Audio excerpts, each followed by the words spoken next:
Hi again, everyone. So this is day 4 of this video series, and today's goal is first and foremost to cut the black paper off of the beds there and then put the seeds in the ground. That's my main goal right now. That's probably going to take, I hope, 30 minutes or less. And then over there, the tomatoes need to be pruned a little bit, so I'll be working on that as well. So I'm just going to let it run. I'll be working on what I'm working on. There may be a few other little things I do, like weeding the cantaloupe bed over there, which is little sprouts that are popping up there. Later on today, I may tackle the herb garden over here. So anyhow, just sit tight and check it out.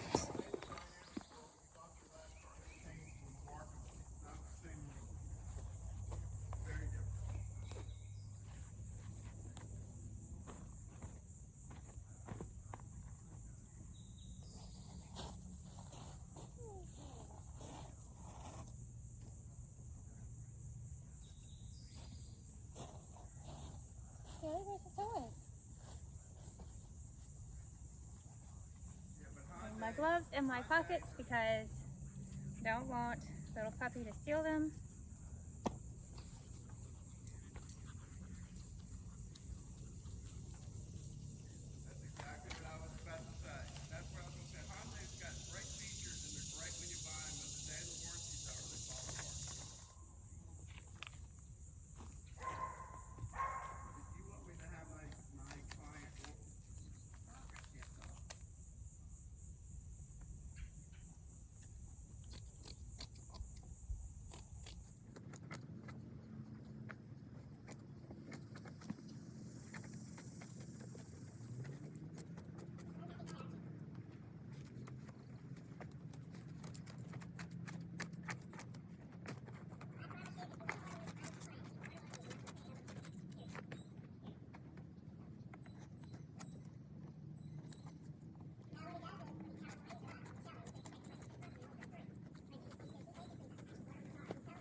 Now that I've cut around those, I'm going to put the little seeds in the ground. Looking at that, I don't like how that looks. That's a little too scraggly. I think I'm going to go make another round of cutting there, and then put the seeds in. All right, let's see if I can cut this a little further off, or maybe, you know what, I think it might be easier just to push it down in there. Maybe. And grab my gloves. Oh, they're right here. So Tilly won't get them. I'll put my scissors up so Tilly won't get those either.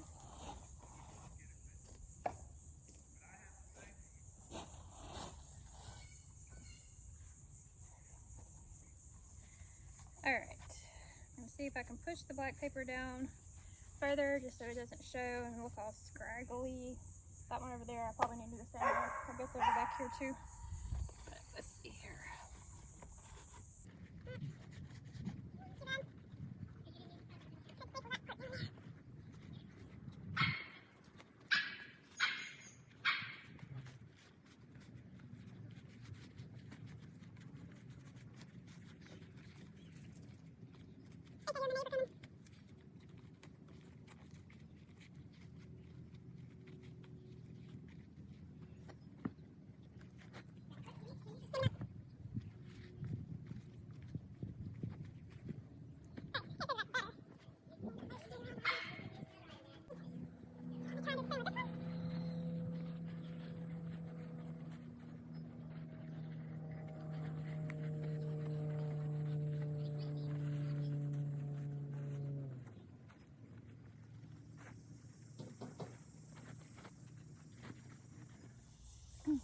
part of the nice thing about having these raised beds, at least at this point, so plants get in here, I can kind of sit in it to do what I need to do here. And one day, I'll be one of those ladies who has the gardening chair that just kind of folds up and you come out. I can just set it down here and work in my garden. Now that all this hard work is done. You know, these beds should last several years. So, you know, hopefully longer than just several years. I'd love for them to last a lifetime. Don't know if that's going to happen. But when I'm older, I'll have to hire somebody probably to do all this that I'm doing. Or at least the hard work that we did yesterday. Yesterday was absolutely grueling. Getting these suckers into place. Hey! Alright.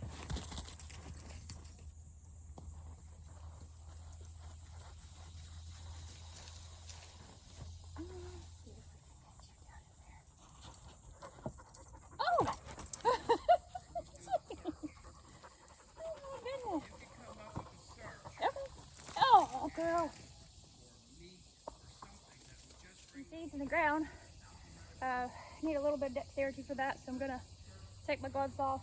I just saw my stick that I used over there for the watermelon seeds, so I'm gonna grab that stick and hey, miss, there you go. Alright, so I have the beds a little bit better looking as far as that white paper is concerned. They're down in there.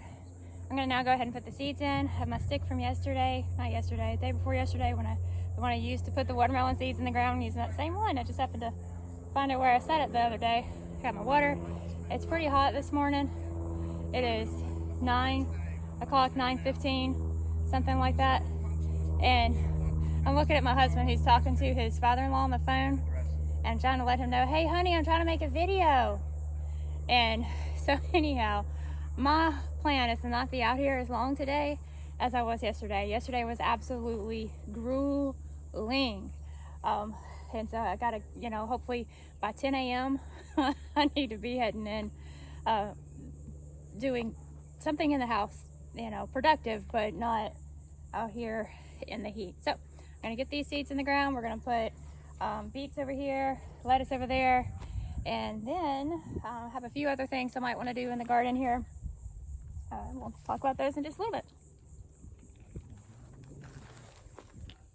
8 to 10 days to germinate, 1.5 to 1 inch, spacing 18 inches by 4 inches. Alright, so I'll do the best I can with that. Days to harvest 60. So a couple months, we should be eating some beets. I also heard that the top part of the beets you can use in salads. I'm pretty psyched about that. Alright, so I'm going to poke these little holes. Oh, then I was going to look at how many are in there. There's probably a gazillion of these, I'm guessing. Yeah, quite a few seeds in this one. Not like the watermelon seeds, right? Not like the cantaloupe seeds. They're a little smaller. So we're going to just spread these around in here. Honestly, I watched this show. The show was based in Ireland. You can find it on one of those streaming services, but it was great to just learn from. Anyhow, they did beets, and I know the lettuce, they sort of just spread out because it's so tiny, and then what you do is you go in and you thin it out. Like you find the ones that are just not growing as well and you pull those out, so then you have the healthier plants left. I think they kind of did the same thing with the beets. Obviously not going to count all of these, so I'm just going to put as many holes as I can in here. Scratch that. I'm going to make little rows and sprinkle them into the rows. Do these in the long rows here, similar to what I did with the carrots. Beets, you know, of course, they're roots. They grow in the ground, so they do have to have some room underground to grow. So I'm just doing 2 rows of beets here. I did 3 rows of carrots, but carrots aren't as bulbous as beets. And carrots are more cylindrical. Alright, so I'm going to take these and sprinkle them through here. And I'll come through and I'll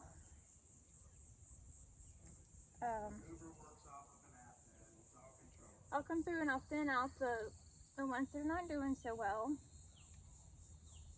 And I'll still have some leftover seeds here, so I'll do like I said I was going to do with the cantaloupes. And I'll save these, put these, plant them somewhere else. Okay, so I think we have enough beet seeds in this bed here. And so I'm going to find my beet seed packet. Here we go. Put them back, these extras back in there. And then cover up the beet seeds that are there. Holy moly, these are sticking to my hands. Here we go. Come on, beets. Open up, beets.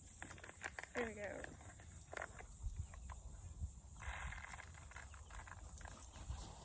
I told Corey we were going to have a beet box.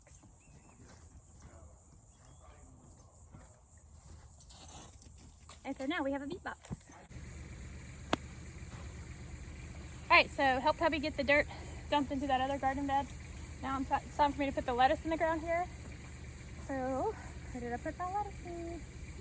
Oh, I hope I didn't. Oh, there they are, right there, in front of me. If they had been a snake, right? Alright, I do need to find my little stick though. Or just a stick. Here we go. Here it is. The stick.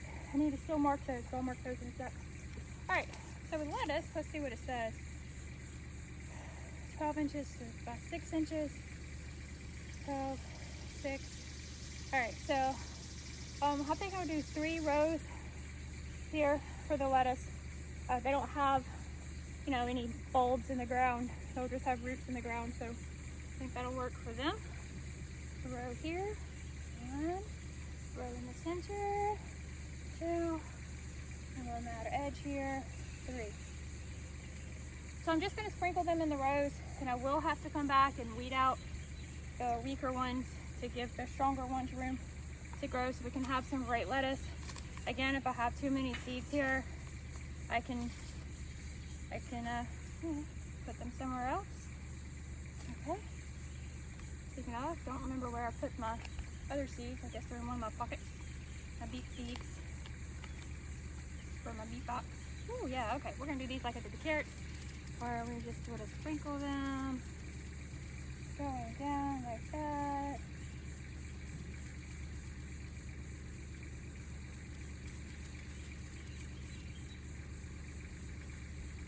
Okay.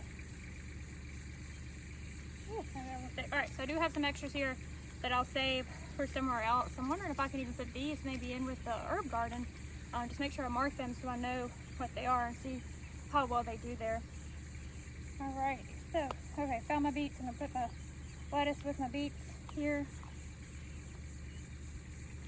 Trash, paper, put it in the other pocket, go out. Alright, so cover these up, and then I need to mark each row. So I have 3 rows of lettuce and 2 rows of beets. And then I'll water these using that hose, just like I did for the watermelon patch over there. And yesterday I did that same thing again, because it did not rain yesterday, and those really don't get any water from the sprinkler system yet. Something I'm going to have to start working on here pretty soon is adding some lines to my sprinklers. Okay.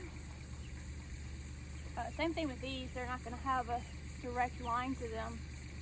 So I'll need to add one for this one for that one, maybe one for each side with the 180 heads. Might do well watering them. Something to keep in mind with these leaves.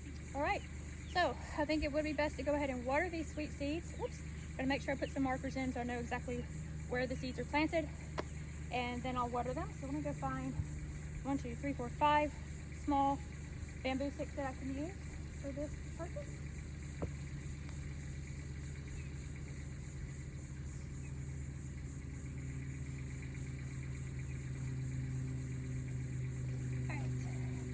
So I found this one older bamboo stick. This is from last year, maybe even the year before that, or even, it may be even from 2020 when we did our first bean TP. Anyway, I know it's at least a year old. So I'm gonna see how much I can break this down. Certainly I can break it into 2, but that would be too tall. So I'm gonna break it there. That's too tall. Let's See if I can break it further. Yeah, not great, but I did. Okay, so these are a little thick, maybe for markers. Oh, yep, that works. Okay, 1, 2. That one I could just put down further in the ground, and then that one I'll break in half. Paper's getting wet. Alright. Okay, so there is a marker showing me that I have seeds on this row. And the same for this one and the next one. Putting that there. And last one. So this is where that row of seeds is. Okay? So nothing fancy. Just something that is environmentally friendly and gets the job done. Also, not too expensive. Okay, so this one, these will go here to mark my beef bed, beef box. Okay. Alright. So, now it's time to hook up that hose, get some water over those. Oh, this ball for Tilly. Undo this. Sorry, gloves in my pocket.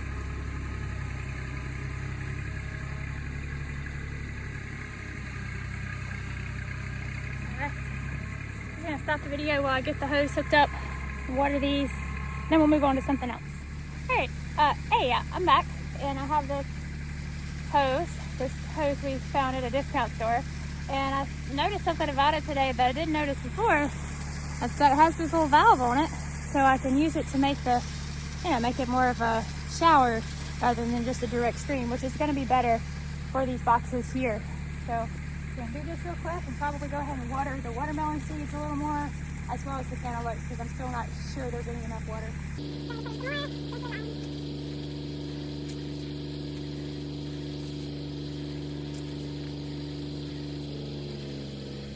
Okay, so it's probably going to be pretty boring to just watch me stand here and water this, so I'm going to pause the video, come back later. Alright, so those beds are watered, a little extra water to the cantaloupes, a little extra water to the watermelons over there.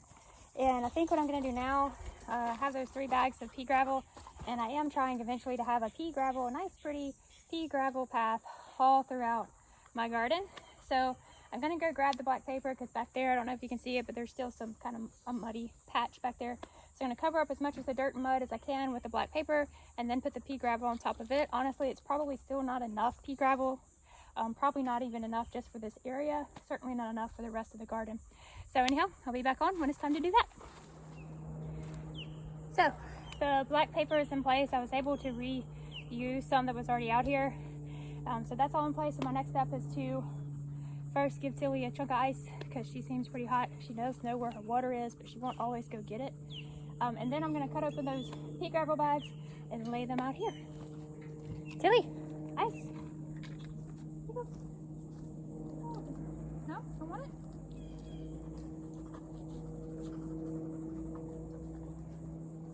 Okay. She just wants me to throw the ball. Throw the ball, throw the ball, throw the ball.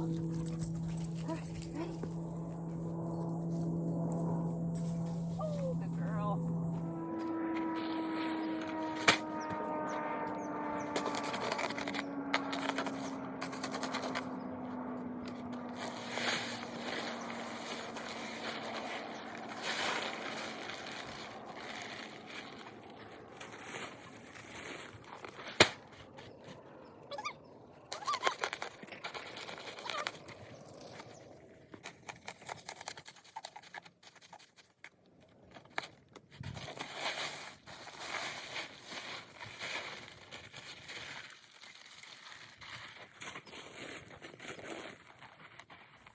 Alright, I'm going to spread those out and see how far they go.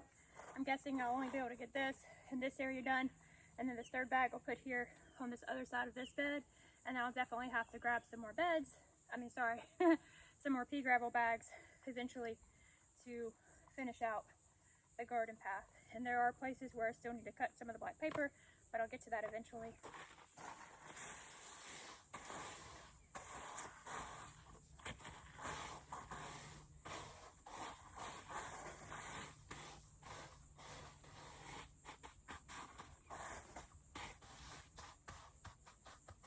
see, that's about all that's going to cover. You can still see some of the black paper sticking up here.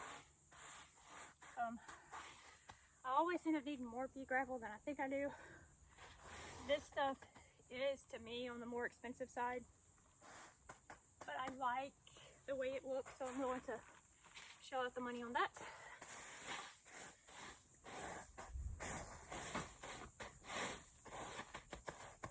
Yeah, see here where there's kind of a mound, it's definitely going, on this side at least, right here, there's a bit of a mound, so it's definitely going to take more pea gravel. It may wash out sometimes. Alright, so that's really about it for this one. So I think what I'll do is I'll finish out this path here so that it's all connected. So, yeah?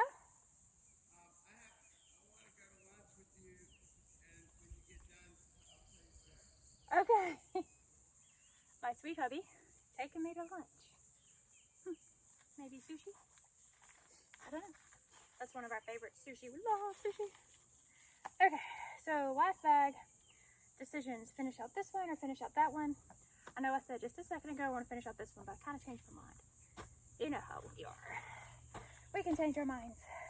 So this bag I'm going to put here so that, because I already have the pea gravel here, so that will at least connect these. And then later, maybe today, I'll head out and grab some more pea gravel bags. I won't be out here right now in this garden very much longer though. I'm going to get this pea gravel bag in here. I'll probably go ahead and prune some of those tomatoes, and I'll show you how I do that and explain why. Pull out the little bitty weeds. There's only a couple of weeds in the cantaloupe bed right now that I need to pull, but I'll get those out, and then that will be it for today. Okay.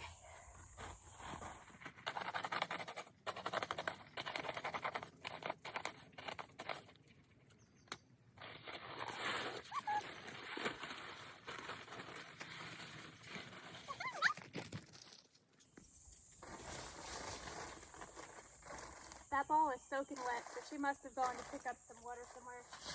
What she does sometimes is she drops the ball in her water bowl and then drinks the water. I guess that way nobody takes it from her.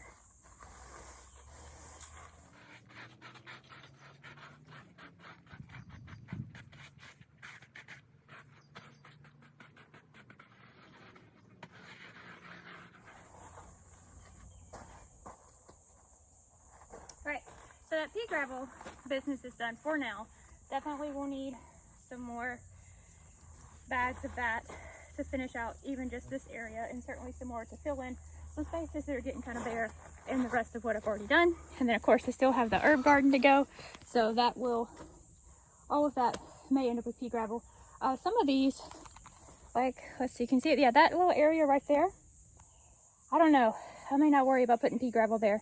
I may end up just worrying about, at least for now, having pea gravel in this section of the garden over here where I have my raised beds. I think that's a pretty good plan. All right, so let's go over to those tomato bushes over there and look at how to prune those. Hi, so hopefully this will be close enough for you to see what I'm doing. I'm just gonna grab the scissors and start to cut off some places that are kind of large as far as leaves are concerned on these tomatoes. I don't want to cut them all off. The plant does need some leaves for photosynthesis, right? So I'm going to cut off anything that looks maybe just a little excessive, because it does pull energy away from producing the fruit if there's too many on here, which sounds kind of strange to me. Growing up, my grandfather grew tons and tons of tomatoes. I don't remember him pruning them necessarily. I remember them being big, bushy tomatoes, and he had rows and rows of them. He grew them in 5-gallon buckets. He lived on the coast of Georgia. His soil was also sandy and full of nematodes, which can, make a plant not grow. So I'm gonna grab those scissors, which I did not put where I always put them. There they are. Luckily, they were shining in the sunlight, so I could find them here. All right, so I'm gonna cut off some of these. Tilly, you're gonna have to bring it inside the gate for me to get it, sweetie. She has the ball just on the other side of the gate. All right, so this one, like I said, is a little too much. And you can see down there in the dirt, I've been taking these and just putting them down there. I read and heard from people that that's a good idea. I have this interesting leaf growing up here. Honestly, it looks kind of like maybe Oh my gosh, let me smell that. There's no way. No, that's a tomato leaf, but it looks different. It's like a different leaf. I might leave that be for a sec, just see what it does. There you go. All right, now this one, although it's big, it's kind of being a support leaf branch right here. So I'm gonna leave it. This one I can take. I may need to get some more props in here. My darling husband yesterday went to one of those stores, you know, where they have those returns, and he found some tomato cages for me. I don't think they're the circle kind like I have here. They're in a rectangular box, and so they're probably those kinds that look kind of more like a fence that you add, like a box that you put around them. Alrighty, I won't be able to fit them on all sides, but I'll be able to put something here for support. Might be nice for these so that they can grow a little higher. If you know anything about tomatoes, you may know already that some of them are determinate and some of them are indeterminate. So some of them will grow up as far as they possibly can, and some of them just get to a certain height. I honestly don't know which ones these are, so we'll just see what happens with them and see how far they go. All right, so I'm just gonna start looking at these leaves and pruning some off that I think should go. I need to be careful about where I put them. I did plant some basil around the edge here, so I don't want to cover up that basil with the leaves.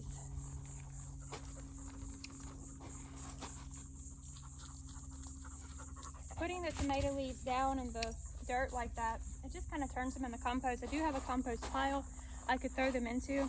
This just obviously is super easy.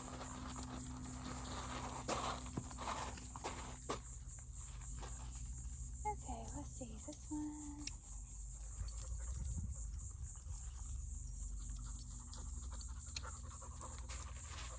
Something you should know is I'm looking at these, and yes, pulling the bigger ones, and also making sure I'm not pulling something that has a bloom on it.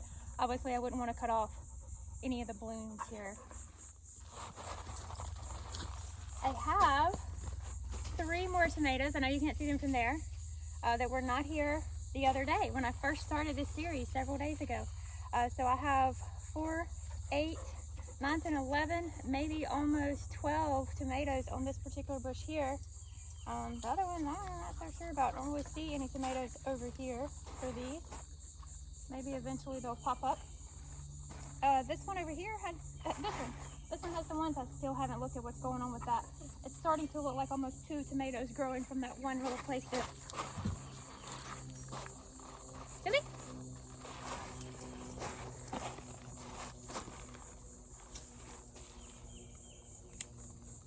As I do this, I'm also flipping them over to see if I see any tomato hornworms. I'm not seeing any. Several weeks ago, I came out and I did find many little bitty tomato hornworms, and I went to town just cutting them in half, which I know sounds kind of mean, doesn't it? But they had to go. They were going to absolutely destroy my tomatoes.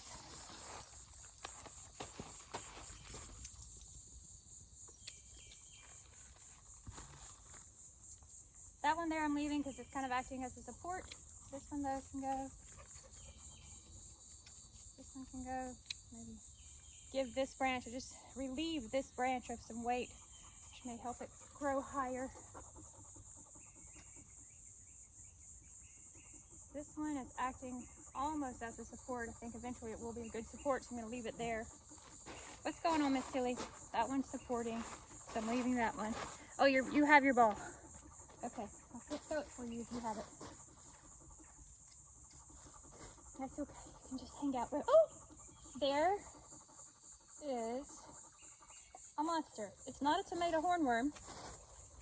Okay, not a tomato hornworm.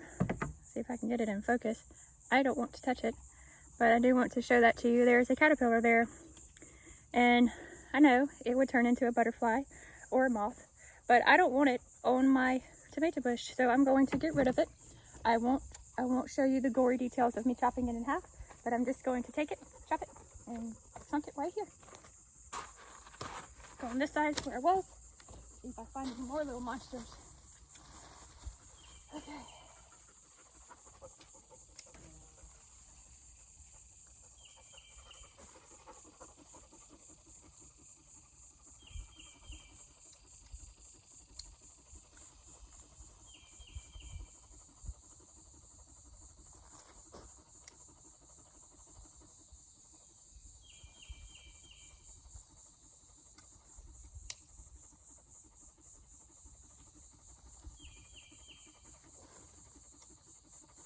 That one is holding on to that pole, so I'm not chopping it. This one, not holding on to anything.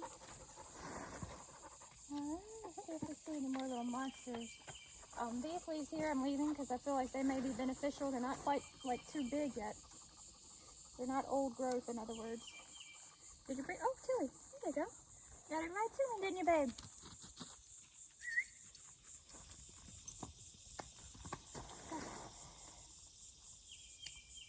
There we go.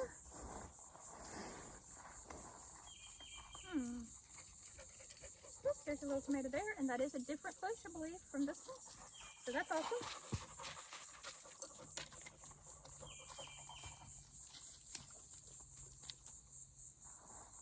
Yes, ma'am.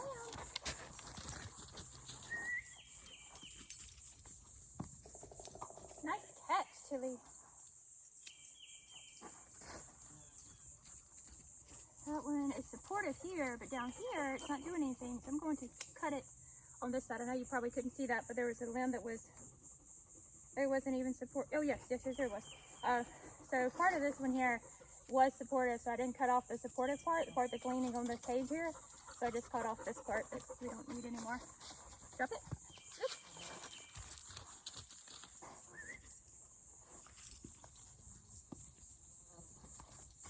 Good girl. Alright, I think for now that's pretty good. Let me do this one. Alright, there. Yeah, that one. Probably a good one to take off. Alright, so I'm going to not cut any further tomatoes now. I'm not going to cut any more leaves now because me personally don't like to cut too many off at one time. I feel like that might could send the plant into shock. So I just cut off a few here and there. It looks like a lot, but it's kind of because they're standing up. But I didn't cut off everything, obviously, because I really do believe they need some leaves for photosynthesis. So other than pulling out a couple little weeds over there, I think for now, for this morning at least, I am done in this garden. It's about to jump into some pretty high temperatures. It's supposed to be 90, 91 today, and the heat index, of course, is even higher than that. So I'm going to cut off the video. Thank you so much again for joining me. Absolutely would not have made it this far without your help.